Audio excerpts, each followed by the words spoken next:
You're listening to the Valley Labor Report with David Story and Jacob Morrison. To speak of the privatization, we've got Trump constantly attacking the U.S. Postal Service over the past, basically since he's come into office, but certainly over the past year. We've got this new appointee in May, Louis, whatever his name is, Louis DeJoy. Yeah, there you go, Louis DeJoy. You know, so I done a little bit of research because I knew you weren't going to be on here, so I was going to have to actually, I guess, do my job for once. I apologize. But so I done a little bit of research, and would you believe that that they have ranked, they went out and done a poll of all American, of a large swath of Americans. Who do you think ranked the number one most favorable business in America? I mean, I would have thought Amazon, to be completely honest with you. Amazon came in second. Google came in third. The U.S. Postal Service is the most loved business in America. And we're doing everything we can to destroy it, to privatize it. And when we talk about privatizing, we need to talk about costs. Because right now, I looked at the costs of what the average postal worker in America makes. It's $18.35 an hour for a rural carrier. For a mail carrier in the city, the average is $17.48 an hour. Now compare that to FedEx, who, you know, is one of their main customers. I'm going to assume if we privatize USPS that we've got to have somebody to come in and do it, pick up some of that load. Their average pay is $19 an hour. So it's not that much more. But you know what it costs to mail a letter with FedEx? $9.05. You know what it costs for us to mail a letter? 55 cents with the USPS. Folks, we'll be right back. We got one more segment. We appreciate you listening in.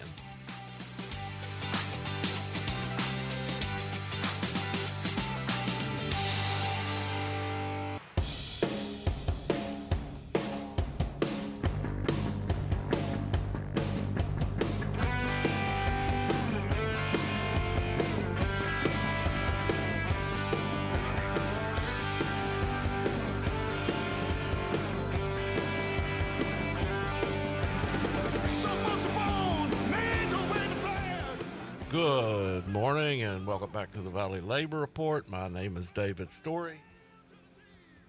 We have Jacob Morrison on the phone calling in. He's out on a mission from God today. And have you ran into any of those Illinois Nazis yet, Jacob? Have I ran into any who? Illinois Nazis. I have not.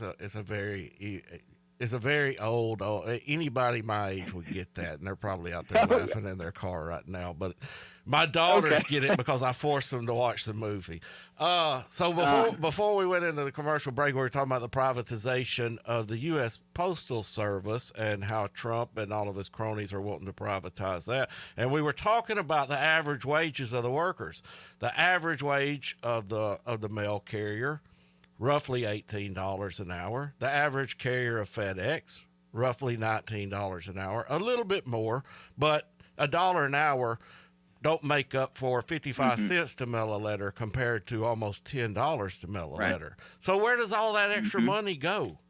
CEO of FedEx, Fred Smith, made $15.96 million in total compensation last year. CIO Rob Carter made $5.96 million. CFO Alan Graff made $5.34 million. I mean, so you can see where the money goes, and you can see why they want to privatize it. It has nothing to do with the cost to the taxpayers. It has to do with shifting that profit from and regardless of what anybody says, I done the research. The U.S. Postal Service does not take federal taxes. They are completely self-sustained. So what they're going to do is shift that profit over to a company like FedEx or one of the others that may upstart and get a lot of people rich, and we're going to pay for it. We're going to go from paying 55 cents to $10 to mail a letter. Yeah, and the thing that you mentioned Louis DeJoy, and you didn't mention how he got appointed to Postmaster General. He's a Trump donor. He has no experience in Postal Service, no experience even in FedEx or any of these other postal carrier companies, these private companies.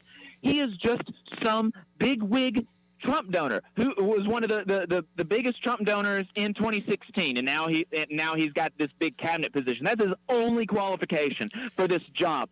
And when people talk about when conservative free market fundamentalist types, when they talk about privatization, they tell you it's to bring down costs, to allow innovation, to allow competition, which makes the costs go down, the quality of the services go up. But that's not really their goal. If that was their goal, here's what they would do. They would allow the Postal Service to innovate. They would allow the Postal Service to do the things that they need to do. Instead, what they have done to the Postal Service and what they're trying to do to the Postal Service is put it in a straitjacket so that it can't make money. For decades, it was completely self-sustaining on inflation adjusted about 50 cents per letter. It was completely self-sustaining until in 2006, they passed a law that made them fund health care and retirement for people so far in advance. 75 years in advance. 75 years in advance. Like, they have got to pay for the retirement of workers who are not even born yet. Yep. No other private company has to do this. No other government agency has to do this. The U.S. Postal Service has to do that. Additionally, the U.S. Postal Service is contractually, by law, not allowed to branch off into other services. They are not allowed to do banking like they did in the 60s. They are not allowed to do any other thing that would generate revenue for the Postal Service besides carrying packages. If you want things to be able to innovate, then allow this thing to innovate. They don't want that. And then this Louis DeJoy, he has been putting more and more and more onerous regulations. Yep. They say that they hate regulations. He's been putting more and more and more regulations on Postal Service, on postal workers, that make it harder for them to do their job. He is eliminating overtime. He is making it to where they can't sort letters in the morning, and that's going to delay. What they're trying to do is make it to where the American public thinks that the U.S. Postal Service aren't doing their job, when the fact of the matter is what they're doing is tying their hands. That's exactly right. They're trying to because, like you said, the Postal Service is the #1 rated entity in America. What they have to, and so they can't privatize it right now because everybody's like, oh, well, it works so well. Why would we want to change it? What they have to do is they have to make the service terrible so that they can privatize it. They have to make the service bad so that people look at it and they say, oh, this corporate this government bureaucracy, government doesn't work. They have to make government not work so that they can hand it over to these private money blood-sucking corporations so that they can bring down workers' compensation packages and put more money in the hands of billionaire and millionaire owners. You mentioned that the hourly wage for FedEx is $1 an hour more. I would be willing to bet money. I would be willing to bet a significant amount of money that the entire compensation package for U.S. postal workers is higher when you count their retirement, their health care, their benefits, and everything like that. Because probably the FedEx folks, that is like basically all they get is their hourly wage. So what they want to do is they want to move money from the workers' wages. They want to make people pay more for the product so they can put more money in the oligarchs' pockets. That is the grift. Folks, you got to realize they don't care about you. They don't care about the efficiency of services. They don't care about making things less costly for you. They want to put more money in their pockets. And once it's gone, it's gone. You can guarantee that once they've destroyed it, there's never any coming back. I mean, I don't use a whole lot of mail. Not a lot of us use a whole lot of mail today. But when I have to mail a bill away to somebody, far away, it's 55 cents. Do you really want to be tied to FedEx and have to drive up there and pay $10, $20? to mail a small package to your family across the other side of the country. I mean, it's insanity. Jacob, we got about 20 seconds, brother. Take us out. Folks, save the Postal Service. Look up online, see what you can do. There are petitions that you can sign, and they're trying this with the TVA too, folks. Go back and watch our interview with Gay Henson, the Valley-wide president of the TVA Engineering Association, and Paul Sheeran, their international president. Go back and watch that interview. We've got in the description a link to a petition that you can sign to try to save the TVA, save the Postal Service. Folks, these workers are like angels, okay? We have got to do everything that we can to save the Postal Service, save the TVA, because once it's turned over to private hands, it's not going to be good. Thanks for listening, everybody. This has been the Valley Labor Report, and we will see you next week.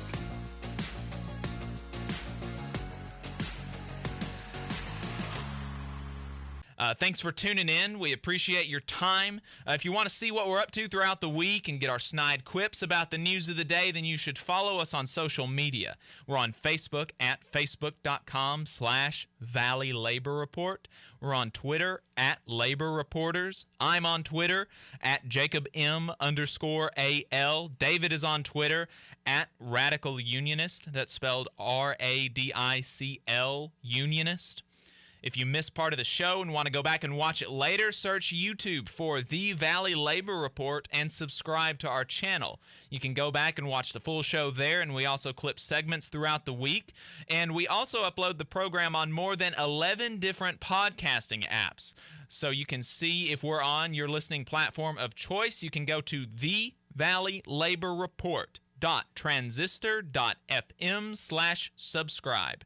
And if you appreciate our work and want to help us stay on the air, then consider throwing us a couple dollars a month on patreon.com/The Valley Labor Report.